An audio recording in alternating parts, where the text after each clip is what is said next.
Let 'Em Go Barefoot is a podcast that dives into all things parenting and education through the lens of mindful awareness. Conversations aim to bring forward patterns, beliefs, and attitudes that shape our expectations and ideas about what it means to raise healthy children. With a blend of science, ancient wisdom, and intuition, we will explore ways to support, nurture, and connect with our growing children while also nurturing and expanding ourselves. I am grateful you are here.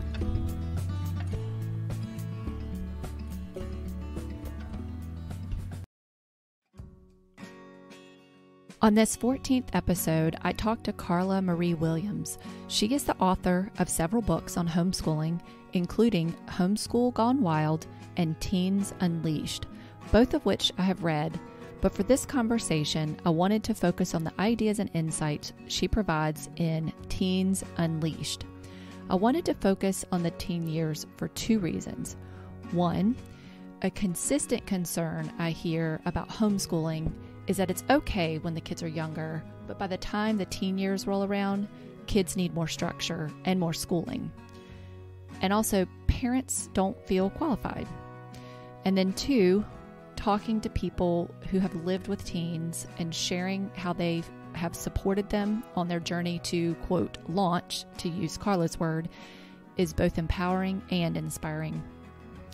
I want to encourage you to take a wider view of the teen years, to see them for the vital, interesting people they are, to recognize that the traditional schooling model is but one way to learn, and to remind you that it's okay to try something different, especially if it helps your curious, full of life teen customize a life that suits them better. Here's my conversation with Karla Marie Williams. Hello, my name is Karla Marie Williams, and I am excited about speaking with Missy today about learning together at home. Such an exciting topic. I am the mother of 6 inspired learners. They are now 19, 18, 16, 15, 13, 14, and 13. So yes, I have 6 teenagers. Wow. And I am really excited about talking about our journey through unschooling. I am also an author of several books and a family and child advocate globally, where I do trauma competent parenting training for foster parents, adoptive parents, and social workers, child advocates across the world, 10 countries and counting. And so I have a lot of passions, but all of it is surrounding happy, healthy family and home life. And so I'm really excited to talk to you guys today and share. That's Thanks amazing. for having me, Missy. Oh, absolutely. I'm looking forward to getting into all the details with you because I started following you. I started on Instagram in like 2016, but I was not really active. It was more like, what is this place? What is going on here? Right. and then I started kind of getting a little bit more brave, trying to share a little bit more. And the next thing you know, I'm like, you know what? I'm in this. I'm going to do it. So right. When I found you, it's probably been a couple of years. I got your Homeschool Gone Wild book. Cool. And I just really appreciated the way you laid things out. And it felt nice to just hear because that first person narrative, like just your story and how you've done things and what your trajectory was. And then recently I picked up your Teens Unleashed because I have 2 teens, well, one young adult and a teen. And I appreciate hearing from other families who've raised children, gone through the teenage years, and are now launching their kids into the world. So, if you would like to, we can just dive right into the book, or if you want to give a little bit more backstory about kind of how you even let's do that. Let's just do a little backstory. Like, how did you get here? How did you get to homeschooling, unschooling, and being an author? Well, I tell you what, it's funny because all of my passions kind of collided in causing this to happen. But our original, to make a very long story short, our original reason that we started homeschooling was kind of an emergency for our oldest daughter, who we found after changing several schools and ways of doing things and different programs, that she just needed something completely outside the box, that a school classroom full of children and one teacher was not going to be able to provide for her. And so we brought her home, and I didn't know what the heck I was doing. I had a kindergartner and a toddler at the time, and we had no idea what we were doing. I knew one person that had actually did homeschooled. I had heard of it before, knew one person that did it. Went over to her house. She showed me what she used. She even had her kids in uniforms. I was Oh so gosh. overwhelmed and intimidated. So yeah, we didn't opt for the uniforms, but and, unless we went on field trips so I could keep track of everybody. But Mm-hmm. I was just not. I was scared to deviate because I wasn't really sure where my power was or Sure. where my freedom was. And so I just needed somebody to tell me everything that I had to do. And so for about 3 years, we suffered through death by workbook. Mm, um, mm. And what and year was no, this, Carla? huh? What year did you? When This did you say this was? was What year was this this? was 2009, I believe, Okay. or no, 2009 is when I pulled her from school, but my other kids, Okay. I was, doing things with them at home. So all the way back to 2007 almost. But Mm, 2009 was when we started actual curriculum based on what this mom was doing. So I did everything that she was doing. We hated it. I hated mm. it. My kids hated it. I had the full classroom with Oh all the yeah. bells and whistles that you would have in an elementary classroom. I had a 4-year old, almost 4-year old, sitting at a desk expecting him to sit there. I stood in front of my what at that time was 7, 6, and 4-year old. They were at Mm-hmm. desks. I stood in the front and I taught things. It was Yeah. a train wreck, and I was in the corner, literally. I know people say this, but I was literally in the corner at the end of every day crying when Mm, my husband got mm. home from work. And his Yeah. answer, because men like to be problem solvers, Yeah. his answer was, then send them back to school. And I'm like, no, if that's the Yeah. only option, we're going to make this work. We suffered through that a little bit longer. Mm-hmm. And then we decided we were going to adopt 3 more children. And if I already hated what we were doing, this was going to be exponential pain for Sure. everyone. And Yeah. so I started, I joined Facebook, and I started seeing how wide and vast the homeschool community was and all of these options, and that learning can look different than what I was used to. As a kid, I didn't like learning, Mm-hmm. and learning certainly did not coexist with play. I mean, those were two different worlds. And so Right. I didn't enjoy school myself. After 6th grade, I checked out. Um, Mentally, and emotionally, I just did not like it. And then so I didn't expect my kids to like it. Like, if they're complaining or they're crying or they're not enjoying it, they're supposed to. You're not supposed to like this. Right. I mean, It's a it's necessary evil, right? yeah, we And get used to so, that pain, right? We yeah, justify the pain. We're like, this is just what it's supposed to be. You know what? Everybody has yes, to suffer. It's like some crazy rite of passage we feel like our kids have to exactly. experience. I had to So yeah, suffer through it, so now understand you that. do. Mhm. So I actually, I just started doing research and watching videos, and I was like, okay, these people are crazy. Speaking of unschoolers, and I start reading and researching and just, trying to figure out how this would work. Because, you're always thinking forward. Well, what about college? And what about this? And what about that? And we'll talk more Oh, about I that. know. But um, all of these fears. But I was just like, this is not cool. So then when our younger 3 came home, we just stopped everything because we Yeah. wanted to bond as a family of 8 now. And I didn't want, other stuff, trying to stuff information down their throat in the midst of that process. So we just stopped, and probably 4 or 5 months, and I started seeing things happening that I had read about, videos that I had seen and had heard people talk about when it came to unschooling and interested learning. And I was like, whoa, it's happening. Mm, And then my husband's work schedule changed, and he was home more, and he began seeing it. Because at first he wasn't very impressed. Anything seemed unnatural to him.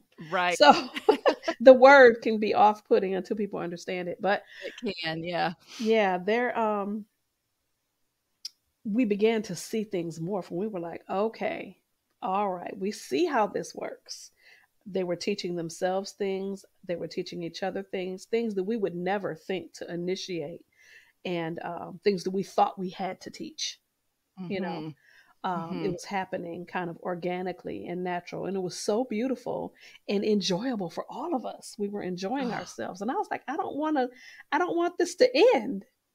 yeah. And as I did more and more research and followed the right people, I realized it didn't have to end, that Mm-mm. this could be a lifestyle for us. And so that's kind of how we morphed from public school to death by workbook, homeschool to I say that just as a joke. I'm not anti It is workbook. so, We oh, used no, them no, too. I know. It's just But funny because it's true. I mean, there's so much but pain that goes along with some of those I workbooks. know. And so, that's how we got here. So be about 13 years since our very, very beginning.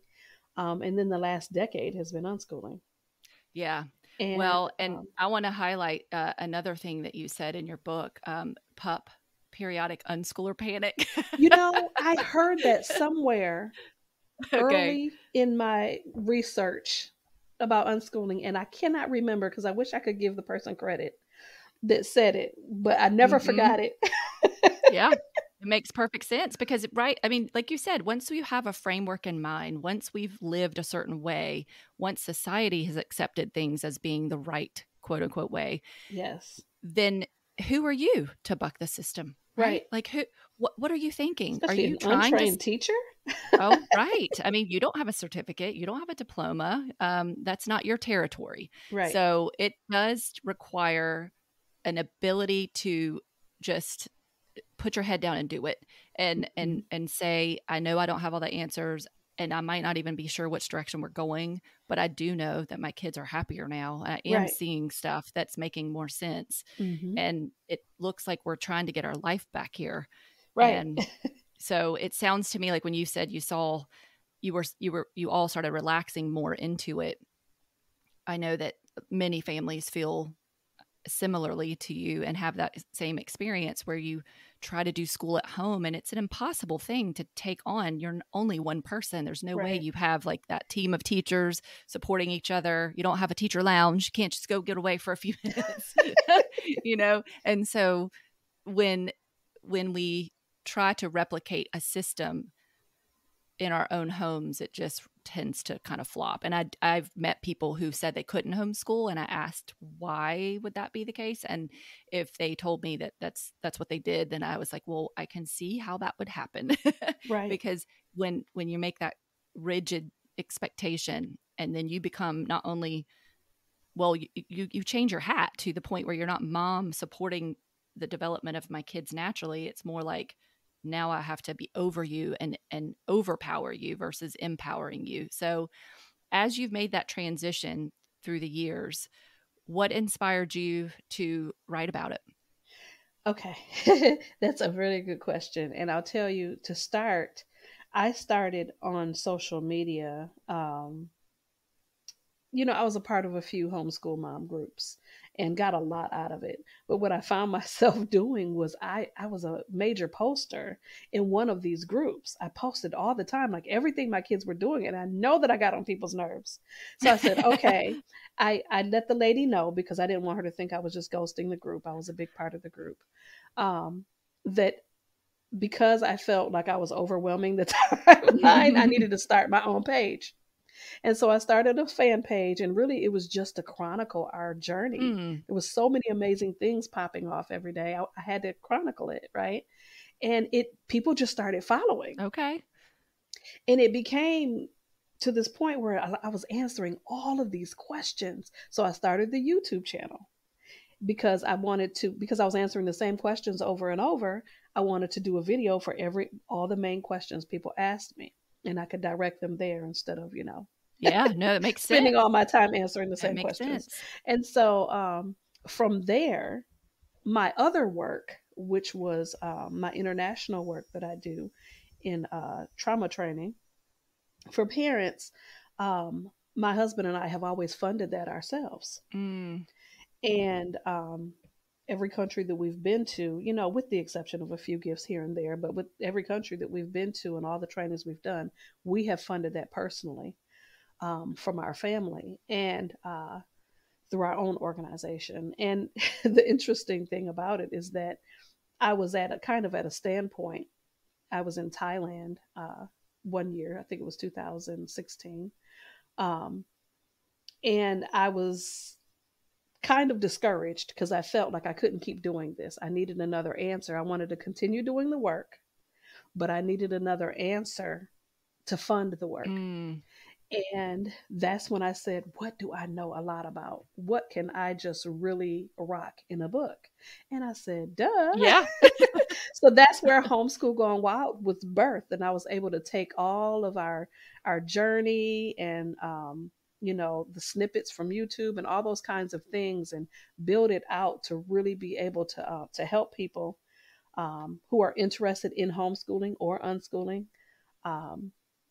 And so that's where Homeschool Gone Wild came from. It was my very first book in 2018, September. And every book since, I've written 9 books and 12 journals since then. Wow. Every book since, there's been a chapter in one book that sparked the next one. Okay. And so that's kind of how all of that started, is that it was out of a need. And believe it or not, Homeschool Gone Wild is continuing, as well as Teens Unleashed and my other books to fund that work. That's wonderful. So it's one way, it's one passion is funding another passion. Mm-hmm. And I don't have to, have investors and things of that nature. So it's pretty neat. Well, what a great example you're setting for your kids about self-directed education, Mm-hmm. It's just such that's one thing, we at least I encourage families and try to live myself is Mm-hmm. living by example. If you have an idea and there's something that you want to do, but you might not have the finances for it, then get creative, figure out how you can support that passion or that trip or that thing you want to buy. So I love that. That's wonderful. So you're really living the life of self-directed education for your kids and for everybody else. One of the things I always tell people is our kids pay more attention to what we do than what we say. Oh yeah. We can say some things. We can have, my husband and I have been known for our, 7 steps to cleaning the bathroom kind of motivational speeches, right? And you have a flow chart. Exactly. Oh yeah, I am the queen of the laminated charts. But it's really funny. They watch you more than they listen to you. And I have, over the years, it's not, I'm a talker, as if you can't tell, but over the years, I've kind of pulled back and decided to, walk more things out than talk about them. Yeah. And I have found that my kids pay closer attention to that. Well, and I love that, our kids call us out too. Yeah. Oh yeah. I have 6 teenagers. You talk about being called out. Yeah. They will let you know very fast. Yeah. Very and fast. You know what? And I respect that because they're respectful about it. Sometimes it's in joking form. But I really believe that parenthood is a mirror. Oh yeah. And I'm a better person because of my kids. 100%. I can relate to that because completely. And it also they show me those flaws and those strengths. Mm-hmm. Well, and it also teaches them to recognize how important it is to get feedback from other people that you love and trust. Yeah. And it's okay. It's not a criticism. It's more of a reflection, like you said, and it brings the self-awareness more forward for them as well. And you're showing them, hey, I can take that and be fine. Right. I don't have to melt because somebody told me I wasn't doing something right, or maybe thought that the way I handled it wasn't the best. If anything, they're just trying to encourage us to be our best selves. Mm-hmm. So I want to bring up your Teens Unleashed book, Unschooling Young Adults as They Reach for Their Dreams. Yes. And I'm going to start actually with the back of the book. Okay. And I want to highlight this one thing you said about unschooling, because I feel like this is really critical piece of information. It's on page 165, a real critical piece of information for those who are curious about unschooling, or maybe even already are doing this with their younger kids. And you say, unschooling does not guarantee you mega successful top 100 executives any more than public school can. There are no guarantees that they will be the next Steve Jobs or start the next multi-billion-dollar company. Unschooling can mean that you will have free, confident, and curious young adults that will find their way in this world on their terms and in a direction that they choose without anyone's preconceived plans. And I just love that, because when we take on the responsibility of bringing our kids home and becoming the primary educator, if you will, there's a lot of pressure there for us to be like, well, if you're going to do that, I think sometimes people think, well, your kid needs to be like a concert pianist, or they need to start a multi-million-dollar company, or to have some invention. But that does exactly the opposite of what we're trying to do, which is to empower them to make the decisions that match them versus fitting into a system. So Yeah. how did you get to that place? Wow. We just as parents, parents' judgment of parents can be real icky, right? And everybody feels that how they're doing what they're doing is the best, and how they're doing what they're doing is going to cause 100% success over someone that's doing something different. So it could be how you fed your child. Did you bottle feed? Did you breastfeed? Did you cloth diaper? Did you did you use disposable diapers? It's Did an you endless stream. Did you public school? Did you unschool? Everybody thinks that their choice is the best, or they may or may not think it's the best, but they have to tout that because it makes them feel better about the choice that they made. And so I think that it's important that we recognize that some things work for some families and some things don't.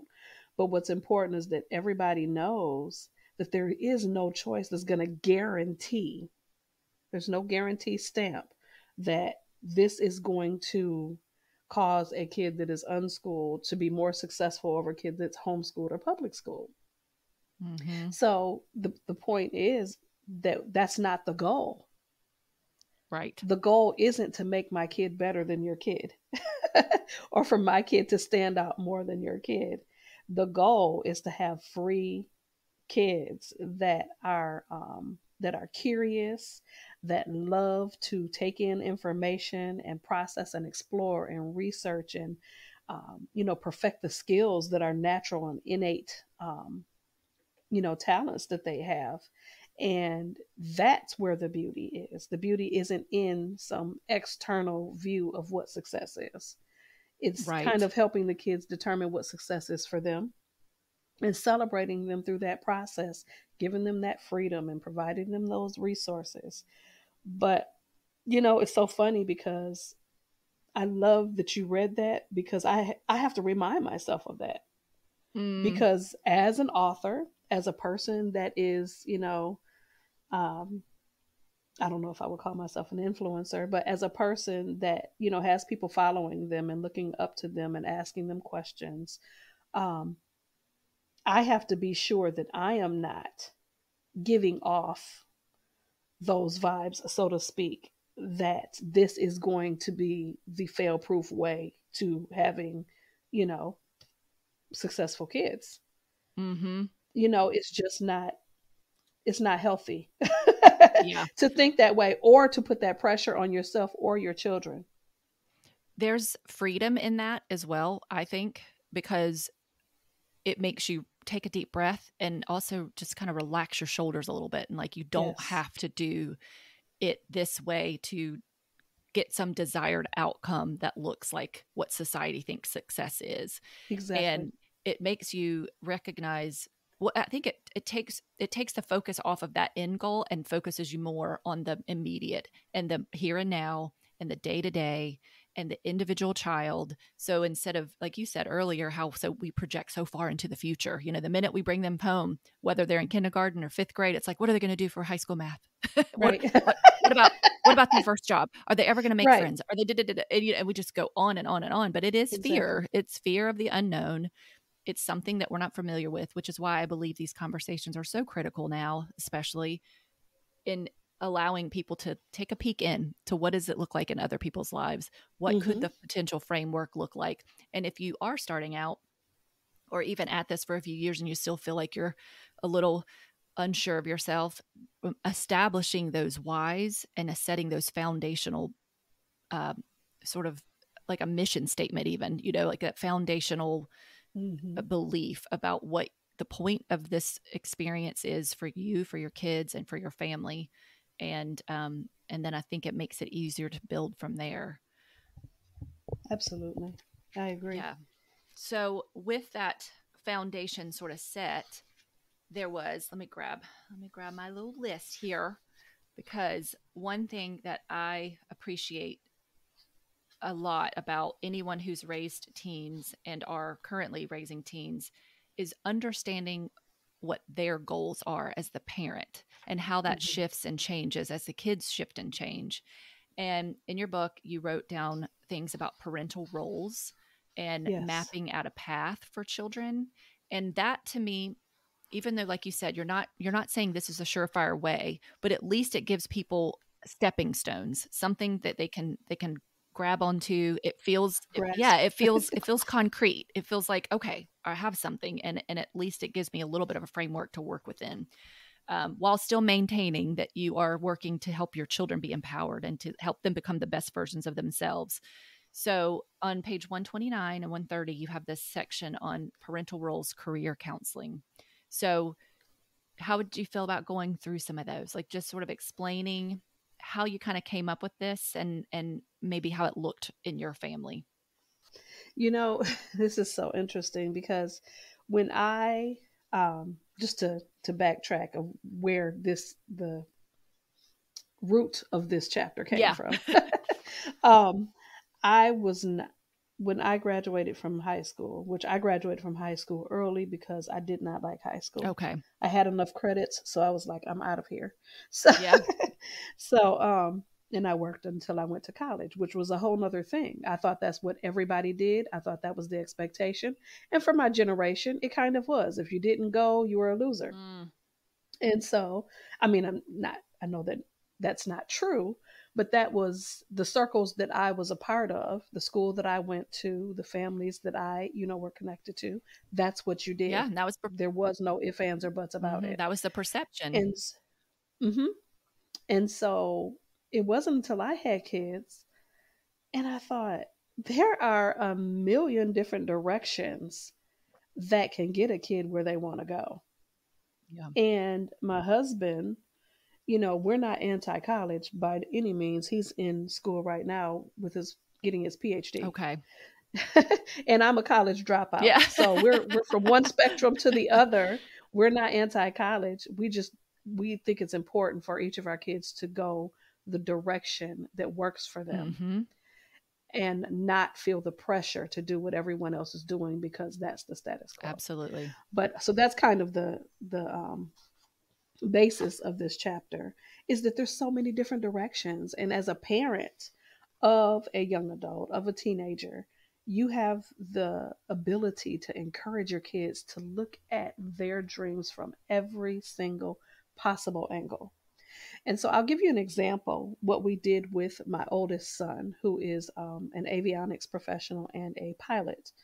Um, right now he's 18 years old, and he's a walking brain. That's his nickname. We call him Brain. And he is just that. He's just information on legs. Mm, And so it's so interesting because he spent between the ages of 12 and 18 immersing himself in aviation. I mean, and you know how some interests that kids have kind of wax and sure. wane. They come and go. Some may just be a hobby, but you don't always have a 12-year-old that knows this is the direction I'm going for the rest of my Right. life. Well, he was that kid. Okay. And the interesting thing is that we sat down when he was about 14 and we drew up a graphic. And we put a bubble in the middle of what his ultimate goal was, which was to own his own avionics firm, which is basically programming, fixing, and designing the computers for private airplane Oh, craft, which wow. is what he does today Right. as an 18-year-old. Okay. But he wants to do that. He wants to have his own company doing that. And he also wants to have a fleet of private jets that he provides other That's people with, amazing. for flying privately. And he'll be able to do that with his licenses as well. But what we did is we sat down and we drew a bubble in the middle of where he ultimately wanted to go, Mm. or what he knows. Hmm. Every kid's not doesn't know, and that's okay too. So parents need to know that every kid doesn't know. Some adults don't Oh, know. yeah. But this is for the kid that is sure or thinks that they know. Hmm.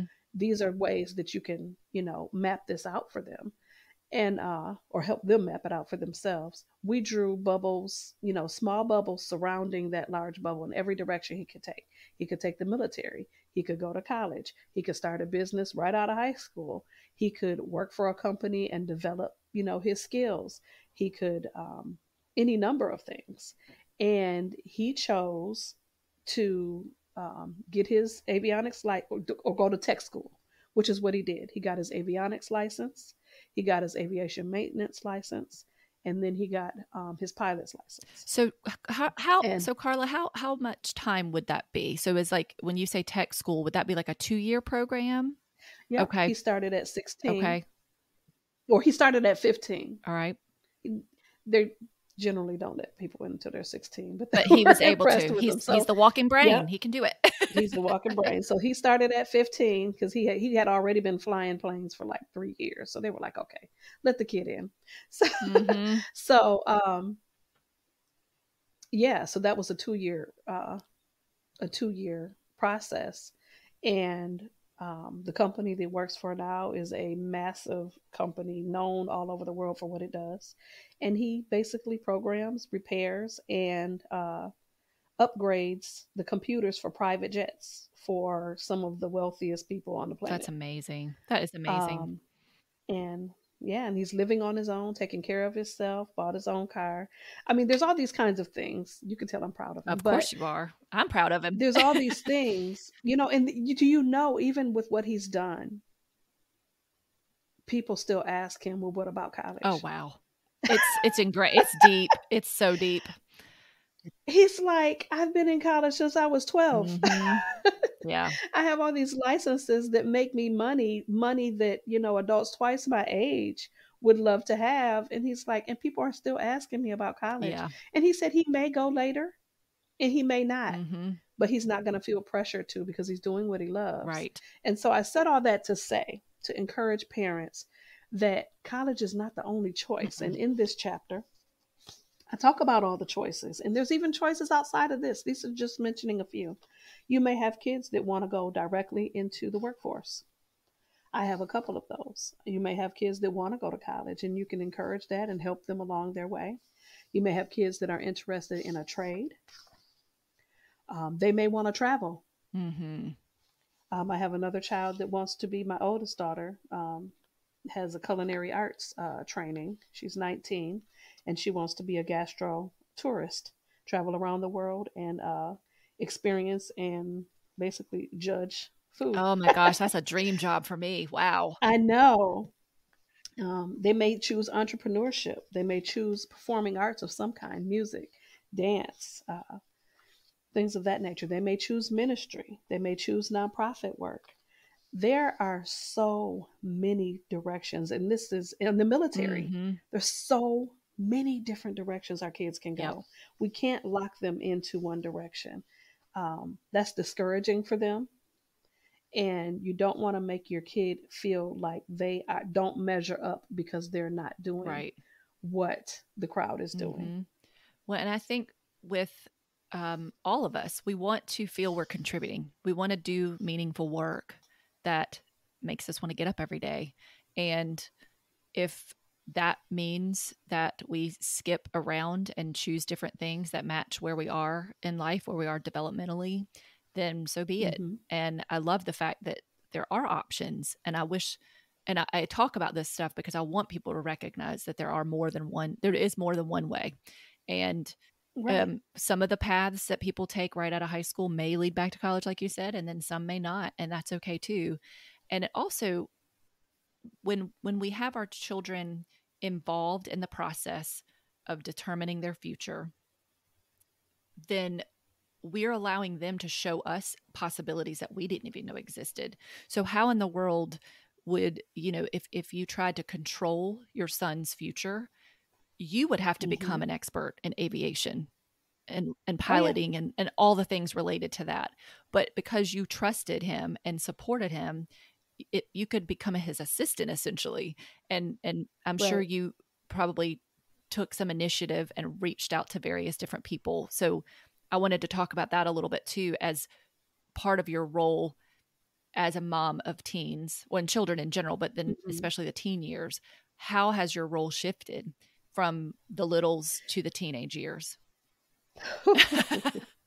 Wow. You know what? That I did a reel recently on social media, or a live talking about this. Yeah, you How almost made me cry. yeah, how I really missed those pitter patter feet and just the awe of everything around them when Mm, they were little. And I had 6 kids under 9, wow. and we were unschooling, so you can imagine just the action and Hmm. the it was just like electric, Yeah. right? Um, and it was fun and it was really enjoyable and I liked it. Was it easy? No, Mm, but I enjoyed it. I really cherished those moments.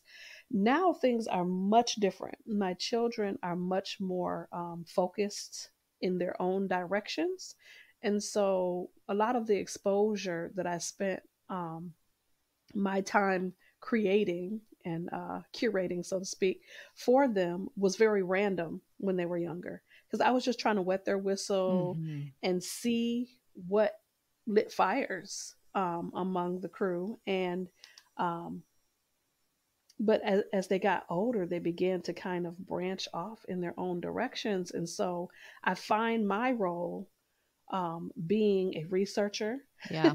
I'm making phone calls and sending emails because I'm looking for mentors. I'm looking for programs. I'm looking for books. I'm looking for classes, courses, or lessons, or anything that will help them perfect a skill or learn something they're interested in. Someone that's willing to mentor them or let them shadow in their company, whatever the situation is. So that you use the word assistant, I kind of feel like I'm working for them, Mhm. and I have no problem with that because the outcome is always so beautiful. But yes, so it's so funny because my daughter the other day um, mentioned I had come up with a website or something that I wanted to show her. She said, "Is this one of your 3 a.m. I can't Yeah. sleep Googles?" Because that's what happens when I can't sleep. I'm like, I need to look up this for so and so. Right. So I still have 4 kids at Mhm. home, 4 teenagers who are 16, 15, 14, and 13. And so we are in the throe of things when it comes to helping them stretch their Yeah. wings in vastly different areas. Not one of them is interested in the same thing. Um, and so it's beautiful, and I'm willing to do it. And parents have to be willing to take that time because it's an investment in your relationship because they see that you care not just about them as a person but as about their Yeah. future and who they are and what's on the inside of them. um, so it's worth it. It's worth all the time. It's worth all of the investment. And even if what your kid is doing right now is not connected to their life's work in the future, it's all an investment. All the time and all the money, all the resources and the effort, none of it's wasted because it's all building upon something. And it may be 20 years before you recognize how all of that was connected. Mm, true. Um, those skills they're gaining, okay, so your child did 10 years of dance and now they want to be a firefighter. You know what?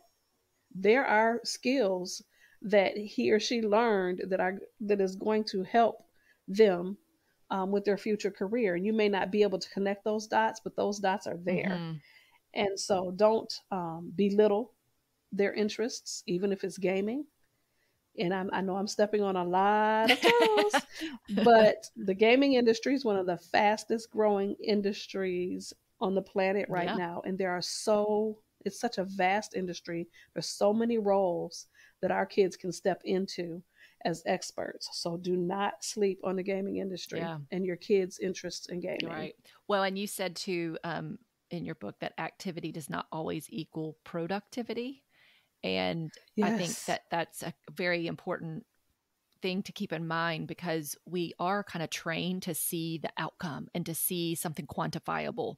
So I can't see the learning, therefore it didn't happen. Well, there are so much going on in everybody's brain. And even if you could create some sort of system that showed how one thought led to another thought, it would still be different Right. because everybody has different Hmm. experiences. We also take in information differently. And you know, the knowledge is just building on the prior knowledge. And so it's just constantly building blocks that one Hmm. day will reveal itself in some way that you never could have predicted. I mean, we even hear like how, Yeah. football players are encouraged to take yoga. Well, why is that? Because it helps them stay with flexible, and but you would never think And to connect those dance. two Yep. together. Hmm.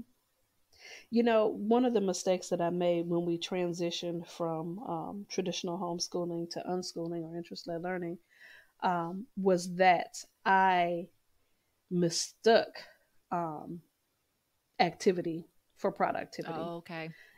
And so I was just trying to always have them doing something. Like they had to be doing something that I deemed worth recording and attributing to a traditional topic. And it just, it was kind of like fake strewing.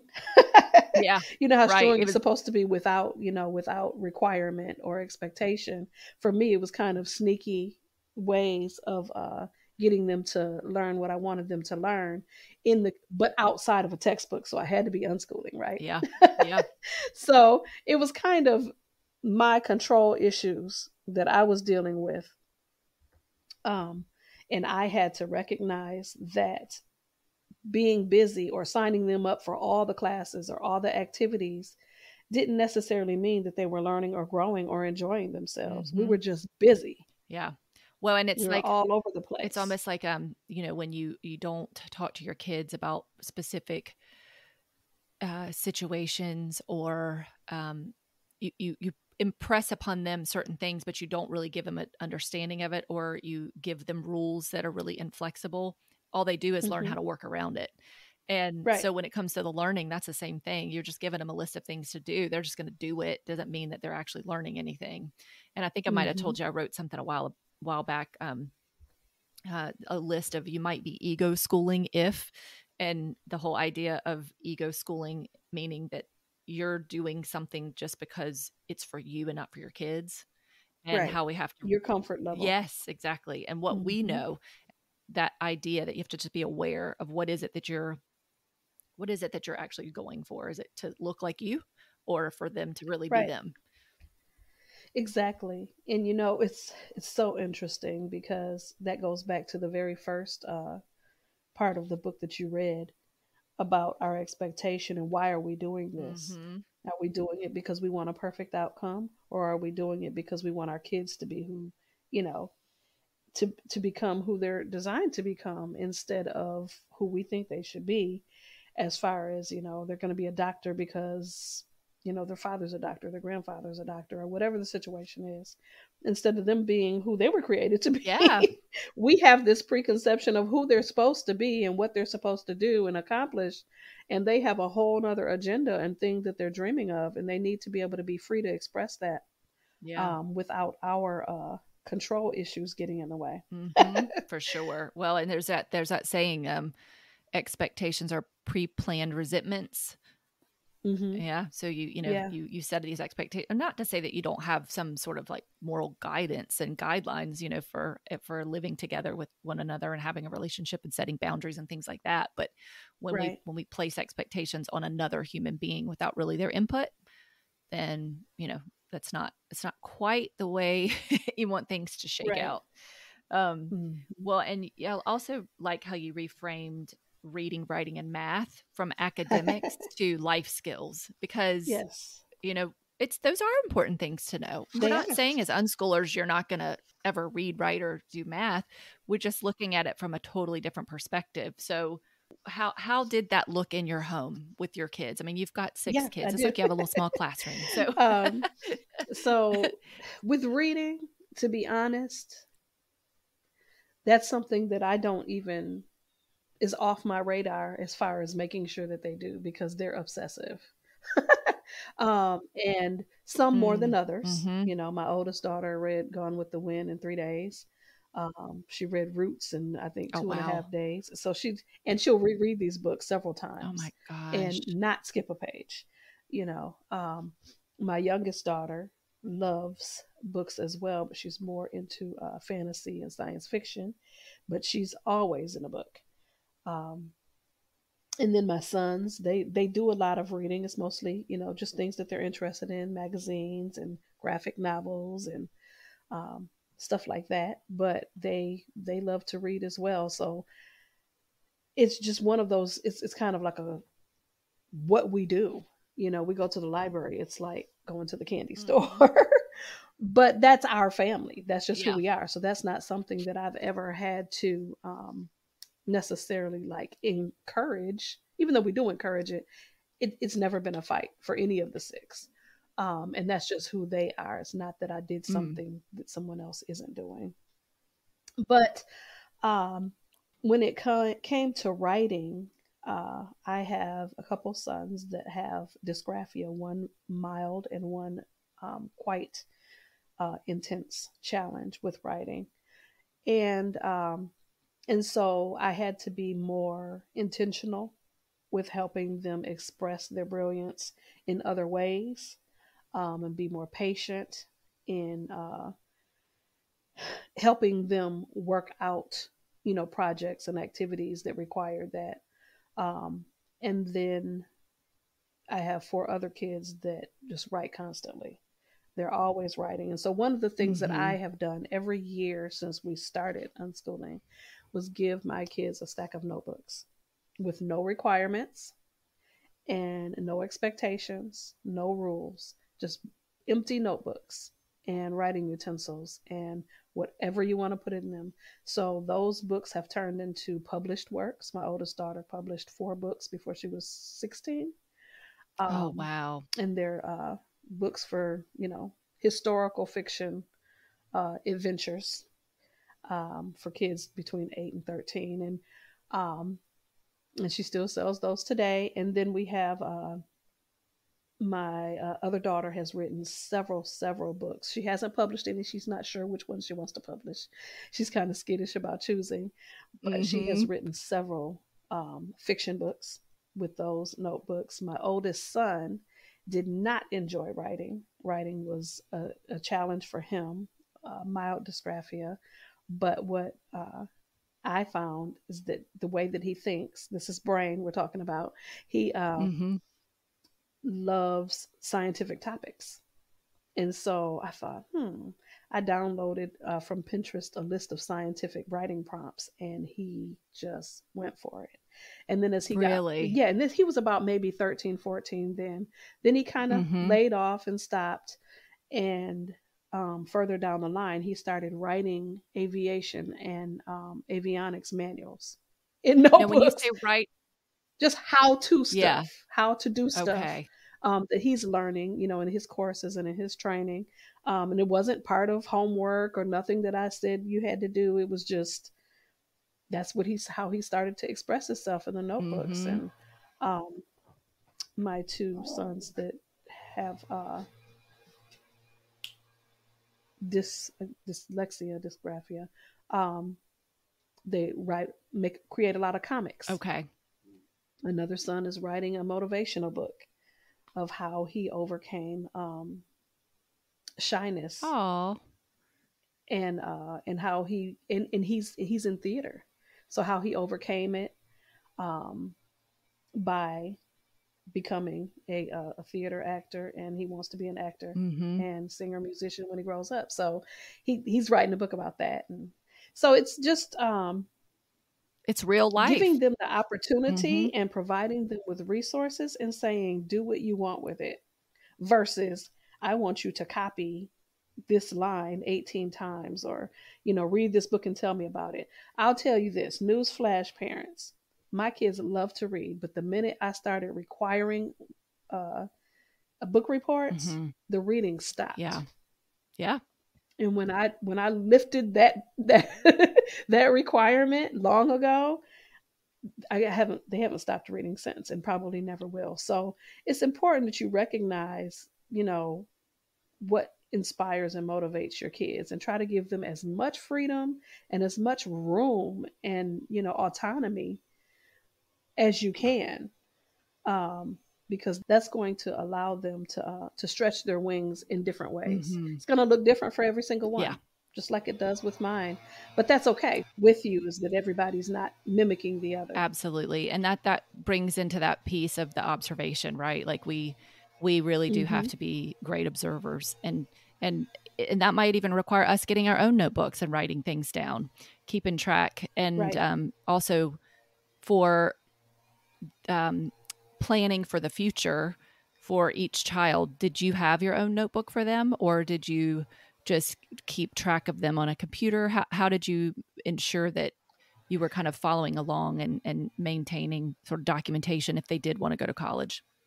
Oh, absolutely. I'm so glad you said that. I use Evernote. Some people use OneNote, some people use handwritten journals. I started off using a journal and I kind of reverse plan where I record what we accomplished versus what we're going to do, unless it's an event or something like that. Um, but I use Evernote, the Evernote app on my phone, and I take pictures of whatever they're doing, add a little note to it, and then I put it in their folder on Evernote, and it's a cloud, so it can sync to my computer. Um, and Mm, I think I started doing that when I switched from the journal. I think that was 2014.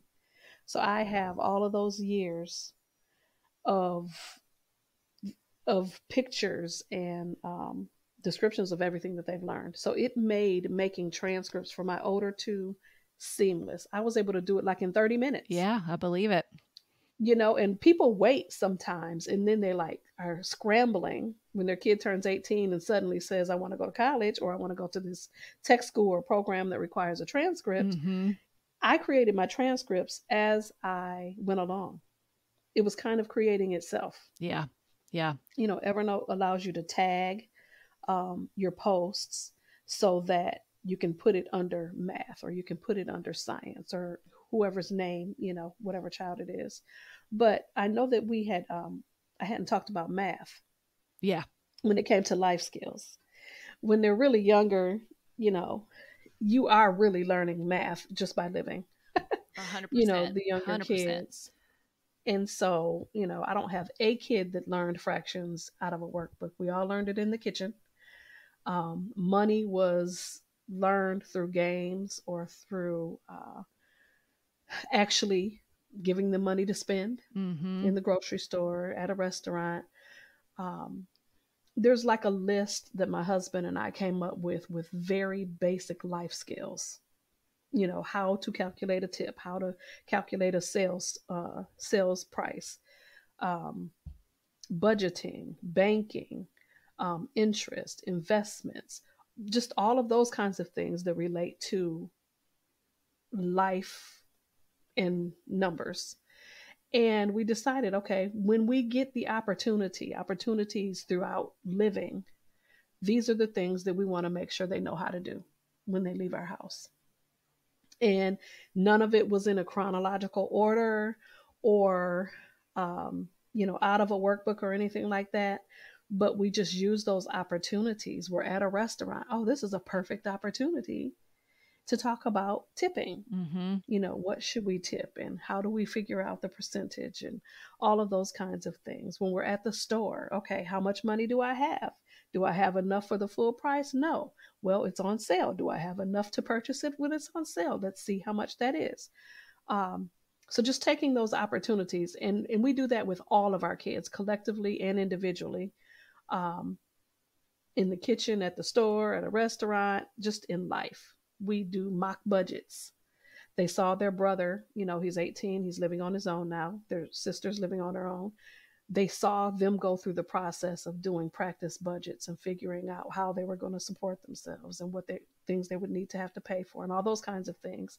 And so it's just kind of natural for them to begin to think about those things themselves. Right. If we have a kid that is very math and science heavy, and we know that their direction or their natural bent just follows in that direction, or what the path that they've chosen requires that body of knowledge, then we make sure that they have what they need and they get to choose the resource and use it however they like. Mm-hmm. My oldest son, he did algebra 1, algebra 2, and geometry, and he did 3 calendar years of chemistry, 2 calendar years of physics. Now, for some people like myself, that sounds like torture. Yeah. For him, that was heaven on earth. Mm-hmm. And so, but we didn't require that of him. Mm-hmm. Yeah. So some people say, well, what if my kid wants to be a doctor? Well, figure out what those requirements are. If your child wants it bad enough, they will do what it takes to do it without you forcing them. Well, and that goes back to that whole idea that you have to have it all figured out as a mom, or have to have all the certification or all the information prior to even considering homeschooling. It's that it reinforces that freedom again, because if your kids are motivated and they have a goal and they have a plan, then that is how learning really happens, and it sticks. And it's fascinating because I know with my oldest, he's almost 20. And so we unschooled pretty much from the beginning. And, he got to a stage where he was looking for doing more classes and more specific activities that could lead to a college transcript for college. And when he sat down to start doing some writing stuff, because he really didn't do writing prior to that. I mean, he created things and he talked and was interested in stuff. But when he finally sat down to write, it was like he had developed this entire skill set of just reading and living and interacting with people and communicating and having conversations, that all of that information was now able to be turned into words on a paper. So no, he didn't know the specific skills of like the 5-paragraph essay and that sort of thing, but he picked it up in no time. Right. Because it wasn't drilled into his head and then graded and then marked up. And he also had an interest in it. So the ability to pick up those skills when you're ready is just, I think people underappreciate how fascinating that is. Right. It is. Even with writing, we always made sure that we focused on the content and the ability to storytell. Oh, yeah. Over the technicalities. And one Right. thing that helped with the technicalities, I noticed my oldest daughter, when she was publishing her books, is that we would put them in Word or we would put them in Grammarly, and she learned how to self-correct. Yeah. It didn't take me and a red pen and Right. tears for her Yes. to learn, the dynamics of sentence structure and how to tell a story and all those kinds of things. And so there are ways that our kids can gain those skills without us breathing down their neck and forcing it upon them. And when they seek it out because of something that they desire, like you said, it sticks and it's lasting knowledge versus just regurgitation of what I've read. Yeah, for sure. And then they get to the end and they're like, wait a minute, how do I use this stuff again? Exactly. These skills are necessary. You learn them, they stick, you move on to the next one and you keep building and stuff. So yeah, no, that's wonderful. It just really speaks to joy that you can maintain in your home and have academics for those who are really interested, and also to maintain that sense of awe and wonder and curiosity throughout their lives. Right. And you don't steal that from them early on because you've taken the curiosity away and put over that this rigid list of skills and academic type work. Right. I mean, it works, that's just really what I can say. It works to really allow our kids to help lead the way on their own lives. And, it's a beautiful process. So, and I know you've gotten to see that and you continue to see it, your kids at home. Yes, absolutely. And what's interesting, there was a difference. My older two did experience some public school, and so their transition was a little different because it's almost like they thought I was trying to trick them, Yeah. Even though they came home in what was it, second grade and first grade. But the younger four have always been unschooled. So it is hilarious when I have PUP, periodic unschooler panic. Um, Yeah. their reaction to my, Hmm. temporary panic that usually lasts about 30 minutes. Um, now it used to last days, but not anymore. But it's really funny because the schoolier, if that's a word, the activity that I try to suggest or encourage, they're like, what? You want to? They can smell it a mile Oh my away, goodness, right? because they've always, from the get go, have always had the freedom to direct their day, plan their day. And we start that by, we're not really on a school year. We start our goals in January. They make their goals for themselves in January. And I just check in with them to see where they're at and how they're doing, what they need from me to go to the next level. If that's still a goal for them, I check in again mid-year.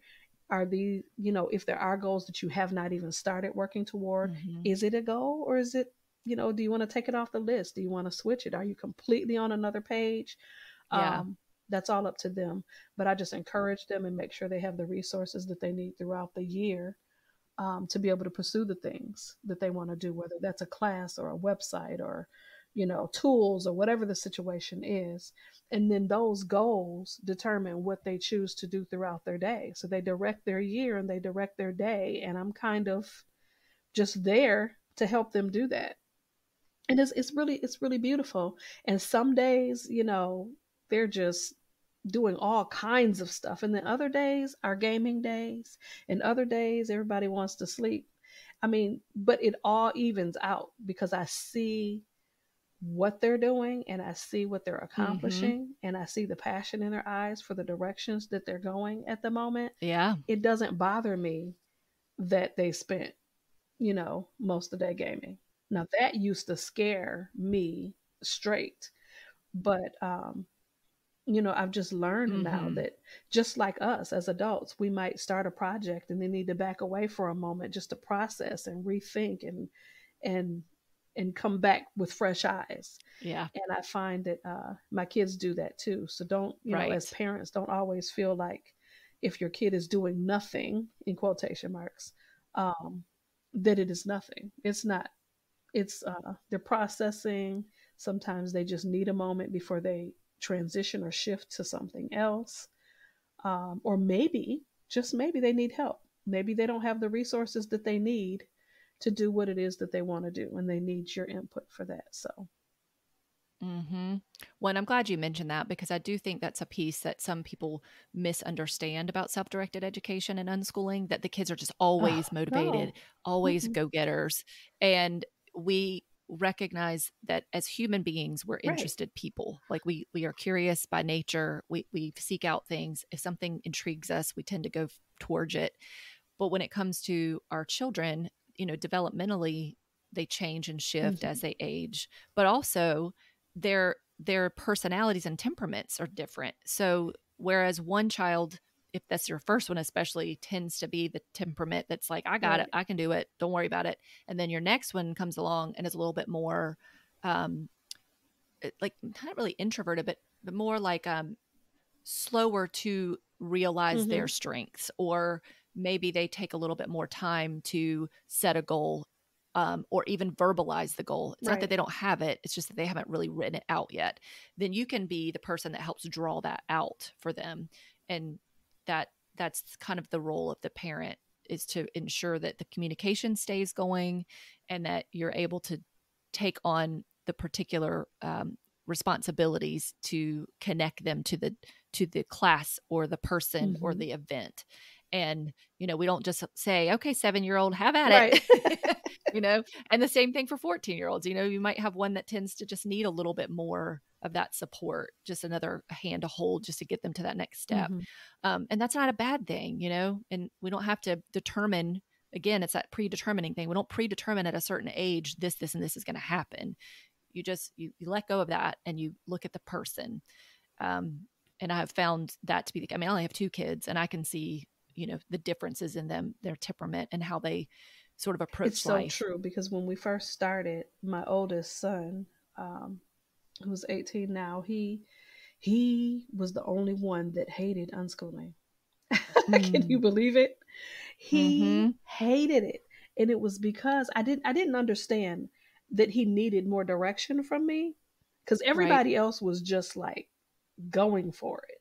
I mean, I would come down in the morning and everybody is just diving into all kinds of things and projects and games and building this and creating that um and he would just roam, and it drove me Interesting. nuts. He would roam Mm-hmm. or he would mess with what they're doing and Yeah. annoy them.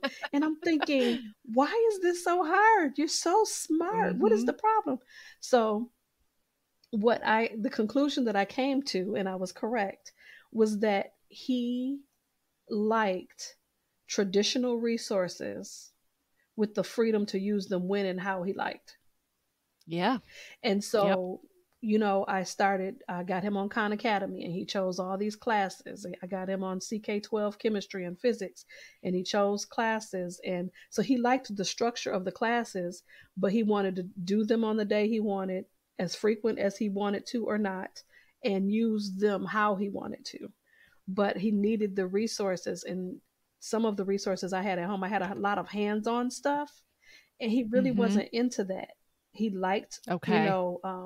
the computer courses and online courses and stuff like that. So I made sure that he had books that were very cerebral. Some of them were actual textbooks, like on chemistry and physics and algebra and geometry. He wanted traditional things like that, but he did not Yeah. want it to be in a formal um, school like presentation. He just wanted the Yeah. materials.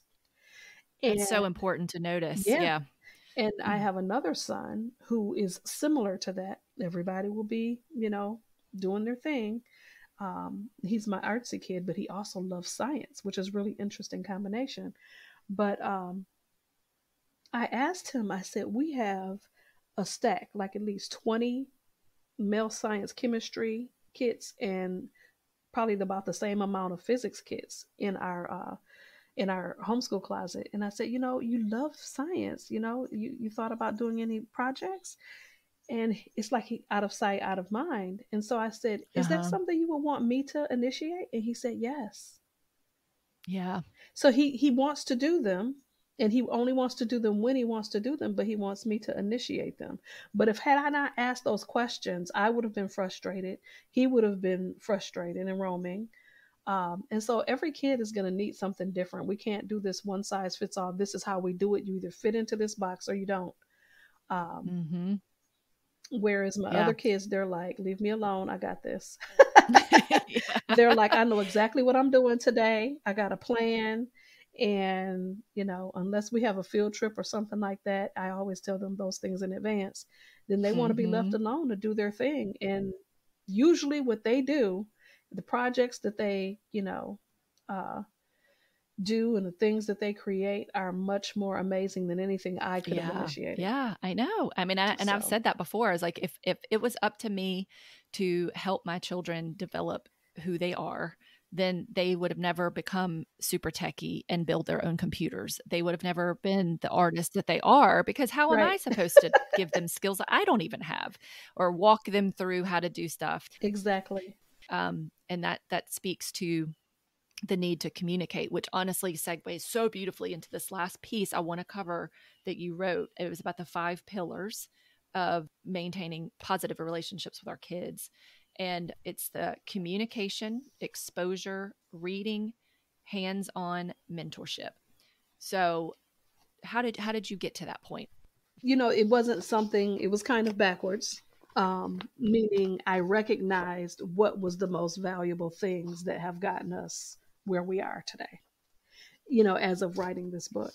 What are the main things that fuel our homeschool that would benefit every homeschool, I believe? And one of the biggest ones is communication, the conversations, and yes, homeschool mom, homeschool dad, conversations are important. And yes, they count as learning. The conversations we have around any and everything are very, very important. And I cherish them. I'm sure I will for the rest of my life. But it's just because it's not out of a book or out of a curriculum or on a website or something like that that you can, that's tangible, it counts. Everything counts. And so you just take those opportunities when your kids are asking questions and you have the time, sit down, have those conversations, talk about those Mm-hmm. issues or whatever the situation is. Do some Googling together, learn new things together, um, talk about hard stuff. You know, as our kids grow up, they become teenagers, they get jobs, they go out into the world. They're going to be faced with a lot of different perspectives and ideas, and they need to be able to come back Mm-hmm. home and say, "Hey, mom, what do you think about this? Or what do you think about that?" Um, I'm honored. You know, I have 4 kids now that are employed. And in their early years as teenagers, the older two and the now 2 teens now that are working, we're able to talk a lot about leadership and customer service and ethics and Yeah, integrity and finance and all kinds of things, entrepreneurship, all surrounding conversations on their jobs. I mean, that's like leadership yeah, 101, for two sure. credits right there, It's I just love the conversations that we have. And then we've done up until this spring, which really is sad to me, read alouds. The conversations that we had around the books that we read over the years have been magnificent and a big part of our learning journey. And wouldn't it be unfortunate if I didn't consider that learning because it wasn't a tangible lesson, so to Yeah, speak? or you didn't have a test afterwards that showed what they learned. Exactly. There was no test. It was just conversation and explanation and historical reference and, again, ethics and integrity and character and choice and history and, sociology, just all kinds of things wrapped up into a beautiful package. And so that was one of the most important things. And that's why I mentioned that exposure. One thing that people come to me and say, my kids do not have any interests. And if they're Right. alive, if they're breathing, they have Yes, they interests. do. Now, I will say this, that if they don't, or you haven't noticed this, because they haven't seen it, touched it, or experienced it yet. They don't know what it is because they haven't been exposed to enough things to know, right? Or they haven't shared it because maybe they might think you might belittle it or Hmm. think that it's not important or valuable. And so we have to change the way that we look at interests and not value some over the other. So exposure is how you do that. New ideas, places, industries, concepts, careers. Just get out, see new people, go new places, activities, and that will help them learn about the things that they do love that they haven't experienced yet, or learn about things that they absolutely do not love and never Yeah, want to for experience sure. again. So, And that's important. yeah, it Well, and is. I just want to interject here too about the exposure piece because I noticed with my kids and other people's children too that maybe they were exposed to something when they were around 7, 8, 9, weren't very interested in it, but then when we circled back to it and exposed them around 12, 13, 14, it was a totally different world. Right. So that idea that maybe they don't like piano, well, it's because they did it at 7, but now they're 13, their brains are different, they developed more, they actually love music, they appreciate the sound of the background music. So now piano is a amazing Right. option for them. Don't discount it just because they didn't like it when they were younger. It could possibly be they just weren't ready for it. That's exactly what happened to one of my sons Oh with yeah. piano. Oh my Yeah. gosh, really? hmm So now he's creating his own music, writing his own lyrics, and that Wow. kind of thing. Yeah. But so yeah, all of these 5 pillars. Reading, I mean, reading has been the pillar, both their independent reading, but our reading together. And that doesn't mean read Mhm. alouds are for everybody. I get it. But reading has just been important because I encouraged it with our kids early on because I feel like if you want to pursue things that you're interested in, it's going to be in a book somewhere. Mm-hmm. It's going to be on a website somewhere. And so, that's kind of how we've approached it. Anything you want to know, we can get a book about it. We Yeah. can look it up online. There's somebody that has written about it, you know. Um, and then hands-on experiences. Even if you are a traditional homeschooler and you just want to do some things different this year, you want to take learning outside of the curriculum, outside of the textbook, and actually exercise the skills that you're learning in that book in real life. I suggest it, and that's where hands-on experiences come from. It is so incredibly important to show our kids how the knowledge they're learning in a textbook or curriculum or class, how it relates to their life, how they can exercise that skill or those talents, or apply it to their lives. So that's very important. Mm-hmm. And the fifth one, mentorship. You are not going to be your kid's only teacher. No, no, You no, no, just no. aren't. And so you have to be open to people. And there are people all over the world that would be tickled to share their expertise and their skills with the next generation. And this has been a strength for ours in our homeschool. And mainly because I've been willing to be bold and shameless about asking people to do it. Yeah. Well, and that's a um, good thing to mention because I know some people have a hard time with that. It's yeah, like, who do I reach out to? How do I start that process? How do I even begin to engage someone I have never met before or an area I'm not even familiar with? And yeah, I think you'd it be just requires that. Just do surprised. it. Just do it. Yeah, you'd be surprised how many people are in your area, your region, or even that can are willing to help online, that would love to pour into your kids. Now, sometimes that could be a free experience, other times it may cost. So you have to determine what you can handle Yeah. financially. But I have a daughter that is an amazing seamstress and designer of clothing and handbags, and she was so good. I was like, I need somebody that's really good that can mentor her. And so we found someone, and I just happened to see a designer online, and I inboxed her and I said, "Would you consider?" And I sent her some of my daughter's work so she knew that she wasn't dealing with somebody that was just sewing buttons on clothing, but that was actually had models wearing her clothes. Um, and so uh and she was willing to mentor her, so she did that for a while. My daughter has since decided to go in a different direction, but not for 1 minute was it Right. a waste of time and experience for her to be able to meet someone that was doing something on another level that she could learn from and glean from. So it's important. You have to put yourself out there. um, my son was able to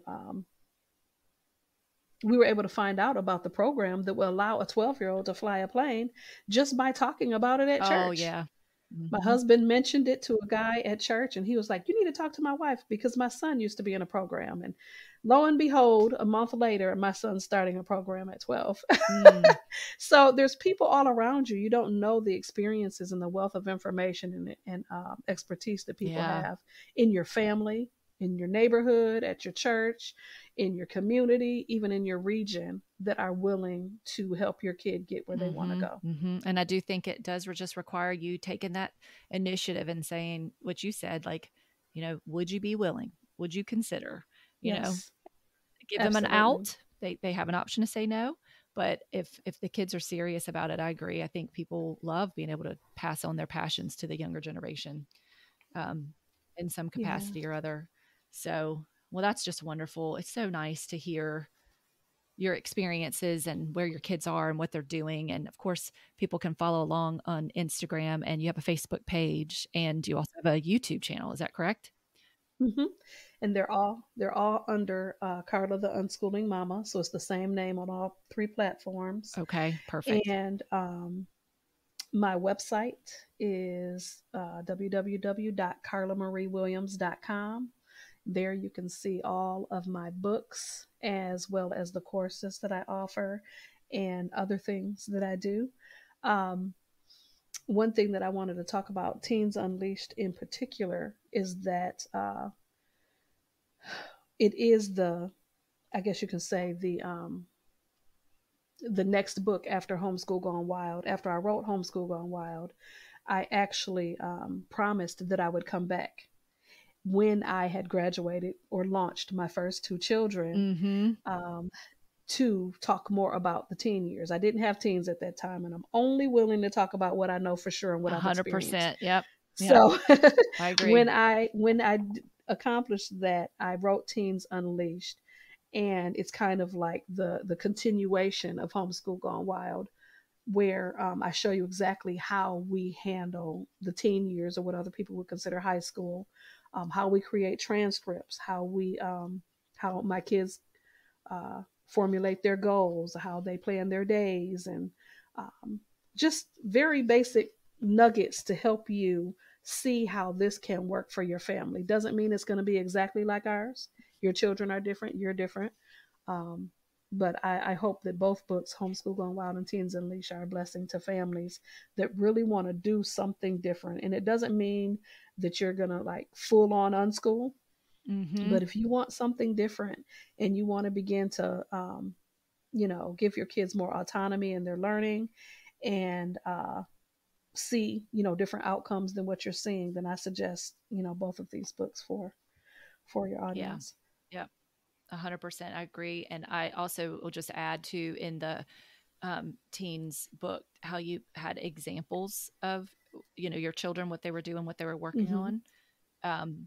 But then the section, I want to highlight, like you said, the transcript part too. There's transcript college, and then also the section on the different children that have unschooled and what they were doing. As far And as sort of other kids. just how you gave examples. Yes. Yes. Other kids Yep. other than your children. Yep. Yep. We had. And how there's a whole section there about unschoolers in action. So it's nice to see Mm-hmm. additional families and children and how kind of they're doing things and living and learning and following their passions. And two of those in that particular section are second generation. They're moms who were unschooled, who are now unschooling their children. And then we have, I think, maybe 8 or 9 kids from ages, 14 to 19, and what their lives look like and what their aspirations are. So people can kind of glean. I didn't want to only use my kids as an example. Yeah. And so thankfully other parents were willing to share, their kids' examples as well. That's wonderful. Well, before we wrap up, are there any parting words or quotes maybe that we could leave people with to help them on this journey? I would like to, share the fact that I'm sure every parent would agree that their kid is unique, that every one of their children is unique. And if your kids are unique, then their learning experience should be as unique as they are. Oh, That I means like that that. you can curate an experience for them that is unlike anything that, anyone else has ever had, because they're unique, and their path and the direction and the dreams they have, you can cater to that. And don't let anyone tell you that if you unschool or you do interest-led learning, your kid can't go to college or they can't be successful or anything like that. I'm here to tell you that's hogwash. Yeah. Unschoolers go to college all the time. Unschoolers start businesses. They do things at the same rate as any public school or homeschooled child. So just know that this can work for you if it's something that you're interested in. Homeschool Gone Wild focused more on the mentality shift, right? And Yeah. the Teens Unleashed is more kind of walking it out in the older years. But that's what it takes to make this work. Yep. You have to look at learning differently and determine all the ways in which learning happens in order for you to really be able to see it and acknowledge it as your kids grow and mature. Thank you for listening. Maybe you don't have teenagers yet, but I hope our conversation took some of the mystery away from what homeschooling can look like in the teen years. It has been my experience and honor to walk alongside my 2 teens and witness the customized life they are building on a timeline and a schedule that matches the unique people they are. As always, stay curious, stay connected, and stay aware. Until next time.